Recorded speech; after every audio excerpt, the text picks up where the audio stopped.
Now we shall begin. You should answer the questions as you listen, because you will not hear the recording a second time. Listen carefully and answer questions 1 to 4. Hi there, Sang-min. What have you been up to? I've just been to a tutorial. Weren't you two supposed to attend? Yes, we were. But I had an essay to finish and Julianne offered to help. Did we miss much? Well, I thought it was quite interesting. It was all about spending habits among undergraduates. It was based on recent research done by a PhD student studying behavioral psychology. Oh, yes. I remember being interviewed by him about what I usually spend my money on. And what did you say? Well, most of my money, probably around 75%, goes on basic living, paying rent, food costs, and of course, university fees. I'm the same, except my food bill is higher. We are all in the same boat here. Virtually all my money goes on that too, but I also spend a lot of money on textbooks, between 100 and 120 pounds a month, usually more. Realistically, it's closer to 150 pounds. That explains why you get such good marks. Another aspect of the interview was students' use of credit cards, with a particular focus on how students manage these. In my case, not very well. I always end up spending more than I plan to. It's too easy to use. Surely that must be the point. That students are given credit cards too easily before they've learned how to use them. And the number of credit cards some students get, it's frightening. The average is about 3 cards. Not only cards. Students need to learn how to manage money too. And this is what the interviews meant to find out. By comparing and contrasting all the data, the root causes of student spending could be highlighted. And the effects this has on students, I'd imagine, would be more negative than positive. Perhaps, but this was the other part of what the student was trying to achieve. You also need to study the effects to find answers. Before you hear the rest of the conversation, you have some time to look at questions 5 to 10.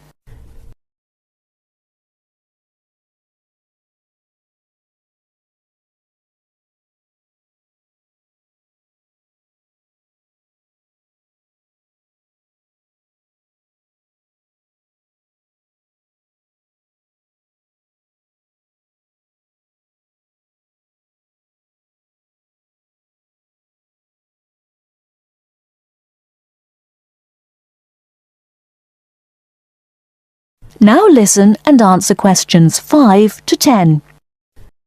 But I think it all goes back to how we were taught to manage money when we were children. That's true. Our behavior now is closely related to the childhood environment and what we learned from that.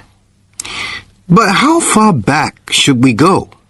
When do children really begin forming an understanding of what money means? I've read that children between 3 and 5 can understand what's right and wrong. That's when they can learn concepts like sharing.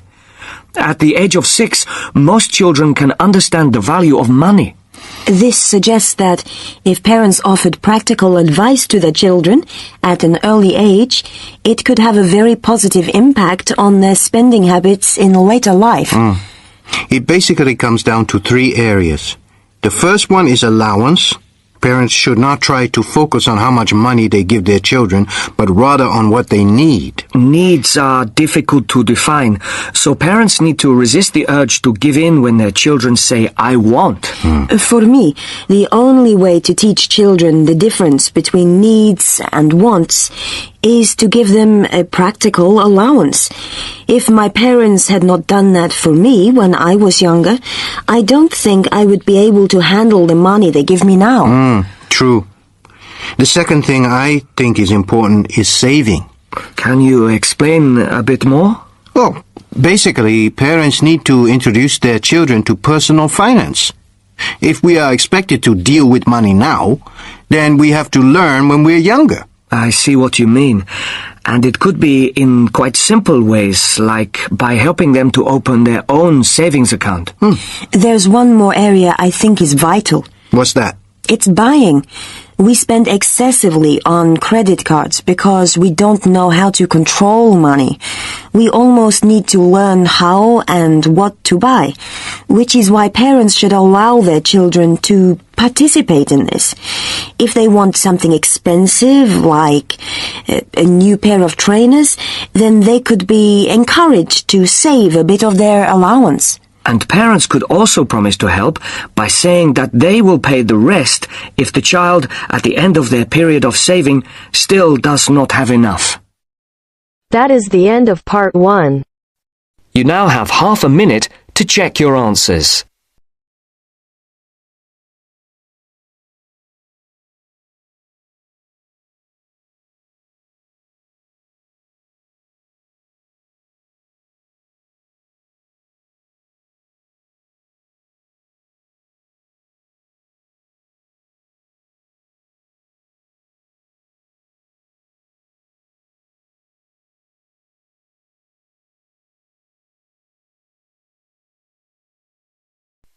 Now turns to part 2. Part 2. You'll hear a message left to John on how to look after the house. First, you have some time to look at questions 11 to 17.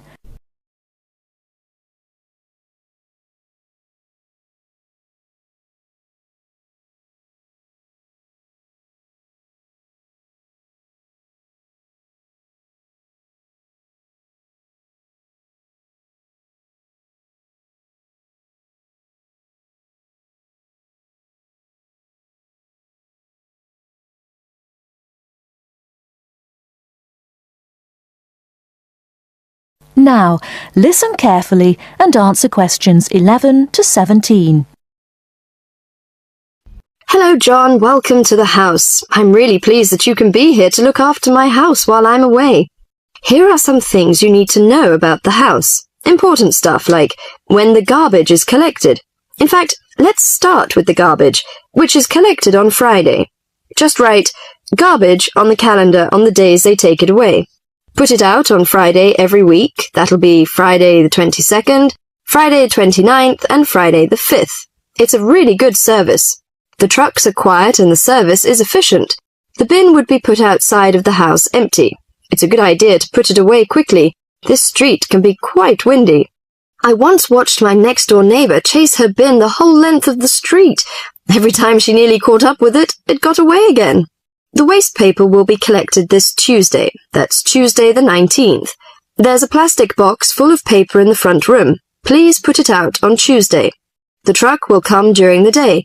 If you don't mind collecting old newspapers and other paper and putting them in the box, I'll put it out when I come home. The paper people only come monthly. I have some things to give to charity in a box in the front room. Would you put it out on Monday the 25th, please? It's a box of old clothes and some bed linen which I've collected, plus a few other bits and pieces. The charity truck will come by during the day on the last Monday of the month. Like the paper people, it comes monthly. If you want to use the library, you'll find it on Darling Street. I've left my borrower's card near the telephone. It has a very good local reference section if you want to find out more about this city. The library is open from 9 a.m. to 5 p.m., Monday to Saturday. I'm sorry to say that we don't have a cleaner. Oh yes, filters.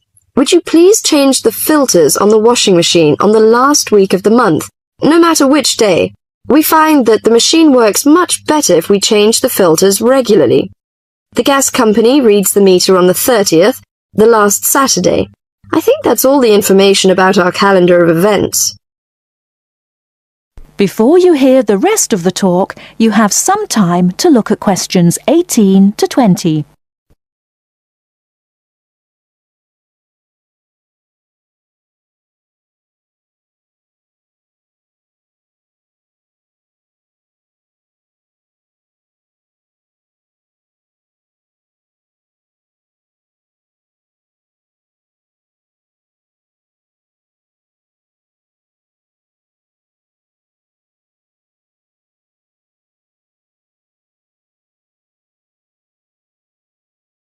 listen and answer questions 18 to 20.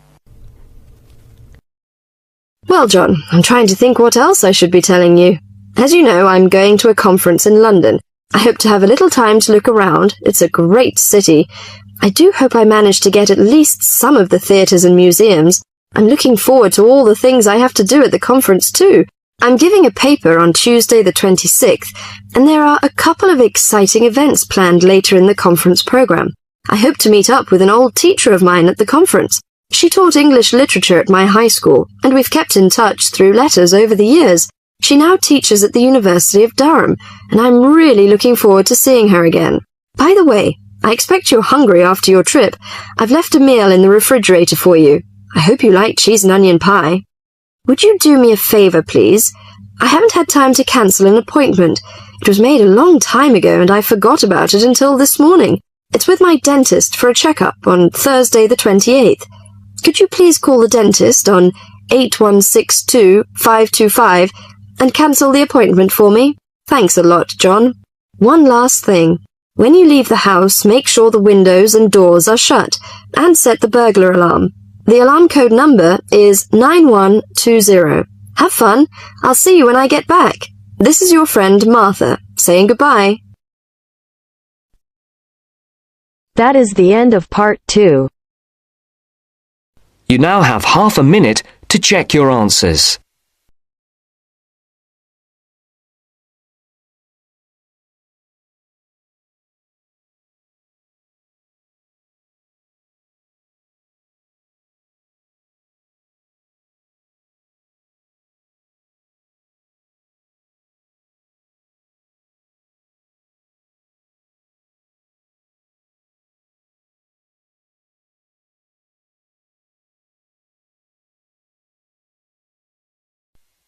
Now turns to part 3. Part 3. And welcome to this morning's lecture on transport. First, you have some time to look at questions 21 to 25.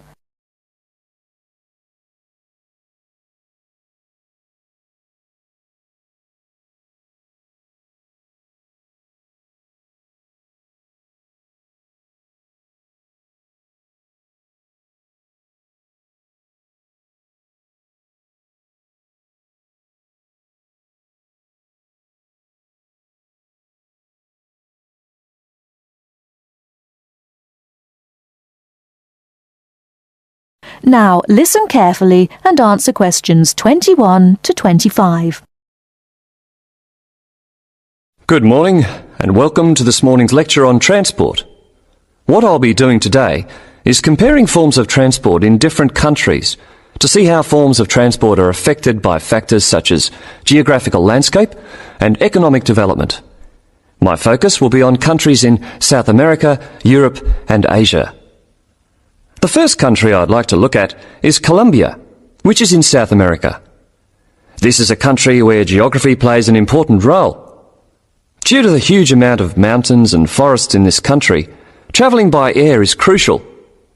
I don't know if many of you realise this fact, but Colombia was the first country to establish a commercial airline, and in so doing they made aviation history. Today, there are more than 400 airports in Colombia for domestic flights, which highlights the point I made earlier that air travel is a vital means of transport in this country. Colombia also has a road network of about 48,000 kilometres, linking Colombia to Venezuela and Ecuador.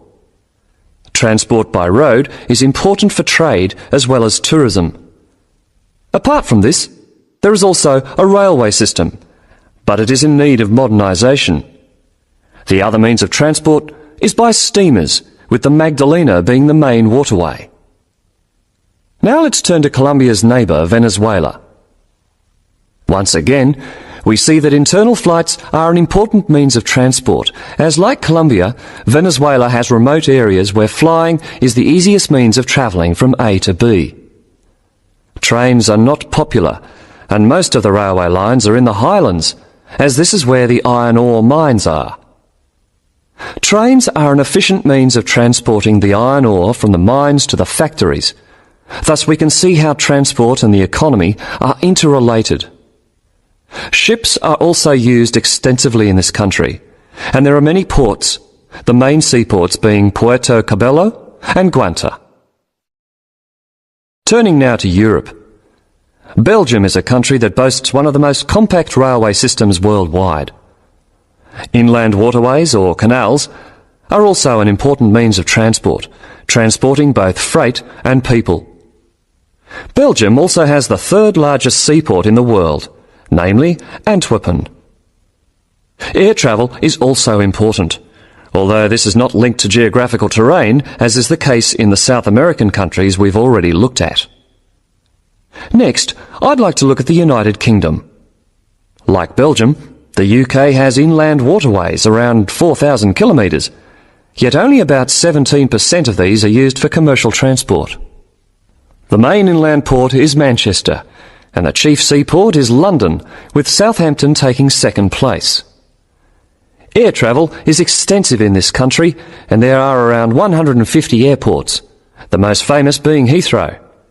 However, about 90% of passengers in the UK travel by road. Before you hear the rest of the talk, you have some time to look at questions 26 to 30.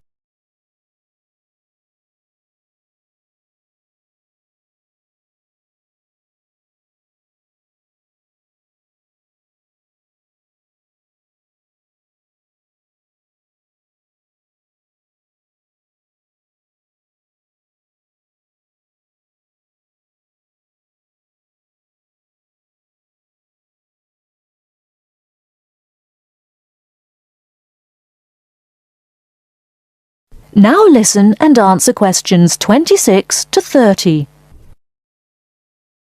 Finally, I'd like to look at two Asian countries. China is a country which reveals how geographical size affects transport development.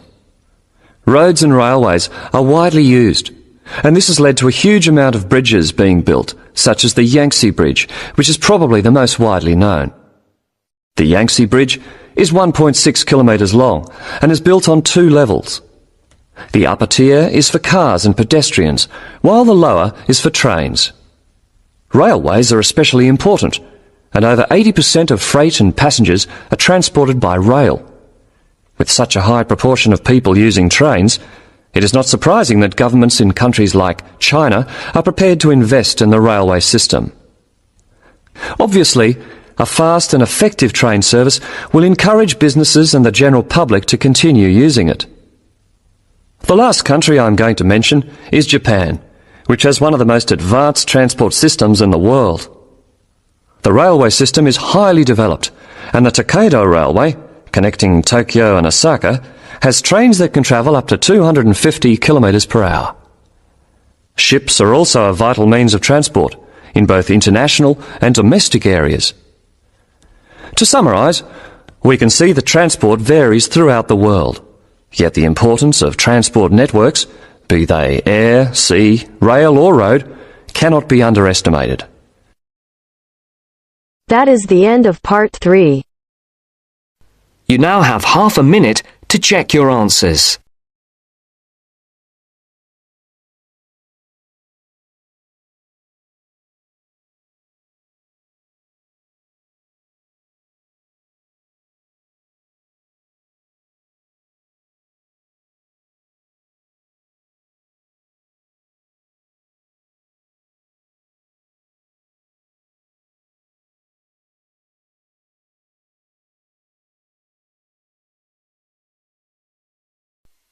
Now turns to part 4.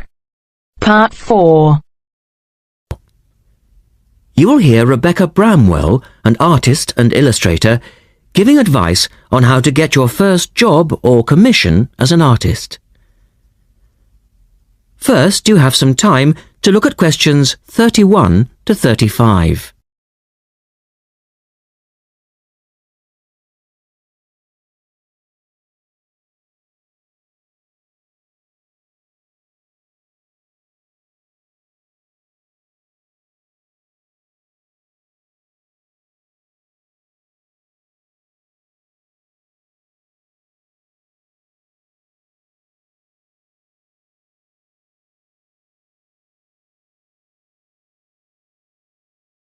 Now listen carefully and answer questions 31 to 35.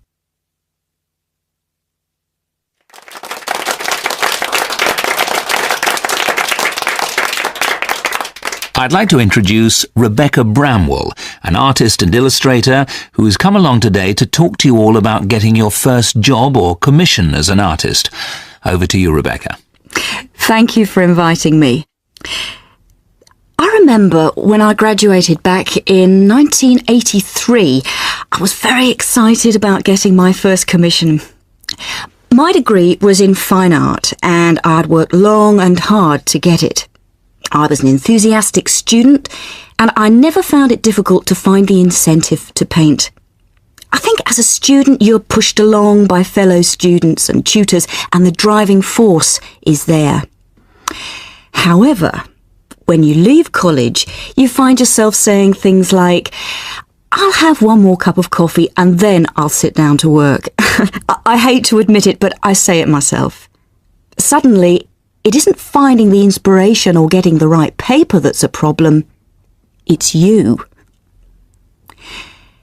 In my view, there are a number of reasons why this happens. It's a real challenge making a decent living as a new artist. You have to find a market for your work. Often you work freelance and need to take samples or portfolios of your work from place to place. These experiences are common to a lot of professional people. But artists also have to bare their souls to the world, in a way. More than anything, they want praise. If people don't like what they create, then it can be a very emotional and upsetting experience hearing them say this. I began to realise that these problems were preventing me from having a career in art, and so I decided to experiment. I was a painter, but I started to dabble in illustration, drawing pictures for books, cards, and this offered me the opportunity to become more emotionally detached from my work. I was no longer producing images from the heart, but developing images for a specified subject, taking a more practical approach. I began to develop a collection of my illustrations, which I put into a portfolio and started to carry around with me to show prospective clients and employers. But it was still tricky because publishers, for example, want to know that your drawings will reproduce well in a book. But without having had any work published, it's hard to prove this. Having a wonderful portfolio or a collection of original artwork is, of course, a first step. But what most potential clients would like to see is printed artwork, and without this evidence, they tend to hold back still when it comes to offering a contract. Look at questions 36 to 40.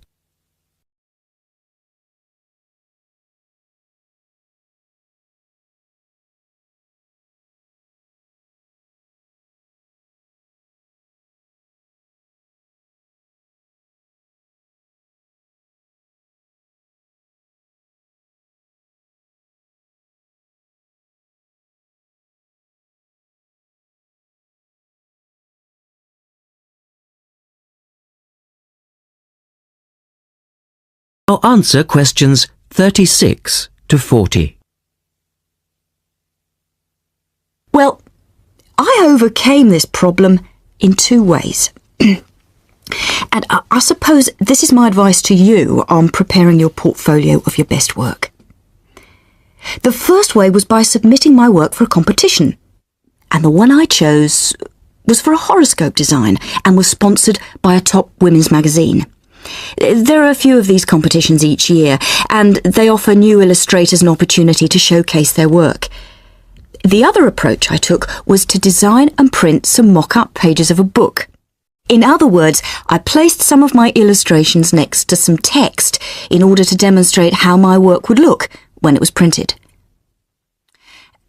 Perhaps I was lucky in that I had taken a degree that provided me with all-round creative skills so that I could vary my style and wasn't limited to a certain technique. Now, I think that is important.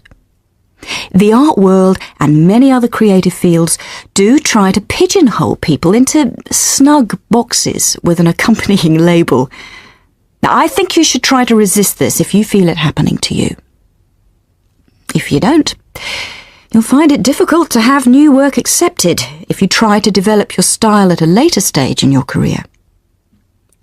Nevertheless, when you start out, and particularly when you're going for an interview, it's important not to confuse people by having a lot of different examples in your portfolio.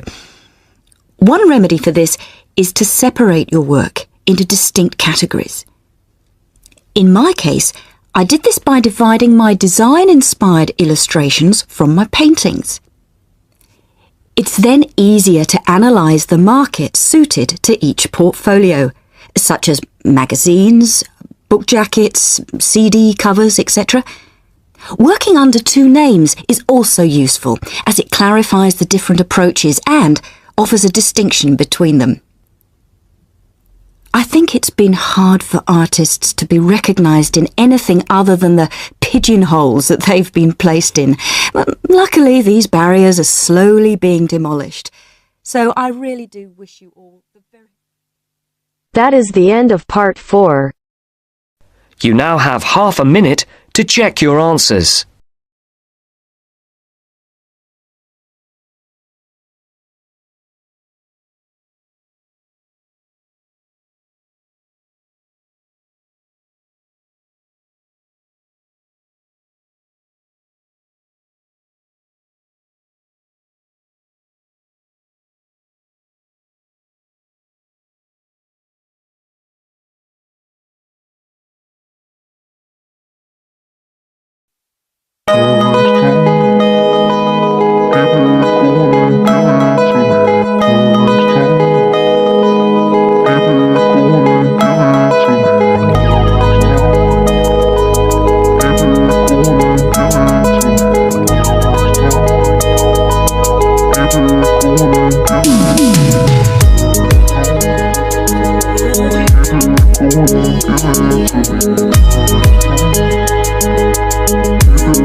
Give it to me.